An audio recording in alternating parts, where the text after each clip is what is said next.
சொல்லுங்க sir. Display மாத்தணும். உங்க பேரு? சுயம்பு. என்ன வேலை பாக்குறீங்க? பேங்க்ல கேஷியரா இருக்கேன். வரும்போது மறக்காம இந்த பில்ல கொண்டு வாங்க. Okay, thank you sir. சார் சொல்லுங்க. காலையில மொபைல் டிஸ்பிளே மாத்த கொடுத்திருந்தேன், ரெடி ஆயிடுச்சா? பில் கொடுங்க. பில்ல மறந்து வீட்ல வச்சுட்டு வந்துட்டேன். போய் எடுத்துட்டு வாங்க சார். சார், நான் உங்க கடையோட ரெகுலர் கஸ்டமர். கண்டிப்பா பில் வேணும் சார். என்னோட பாஸ்வேர்டு சொல்றேன், என்னோட போட்டோ எல்லாம் இருக்கு சார். நீங்க வேணா அதை செக் பண்ணி பாருங்க. பில் இருந்தா தான் சார் செல்லு. என்னோட மொபைலை வாங்கி வச்சுக்கிட்டு எனக்கே தரமாட்டேன்னு சொல்றீங்க, இது என்ன சார் நியாயம்?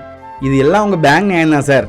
புரியல சார். இப்போ நான் என் அக்கௌண்ட்ல இருக்க காசை நான் எடுக்கணும்னா என்ன பண்ணணும்? ஏடிஎம் கார்டுல எடுக்கலாம். ஏடிஎம் கார்டு இல்ல. செக் புக்ல எழுதி கொடுத்து வாங்கலாம். செக் புக் இல்ல. நீங்க ஏன் check book ATM card apply பண்ணல? எங்க கையில அந்த அக்கௌண்ட்டுக்குள்ள ஏடிஎம் கார்டும் செக் புக்கும் இருந்திருந்தா அந்த அக்கௌண்ட்ல பணமே சேர்ந்திருக்காது சார்.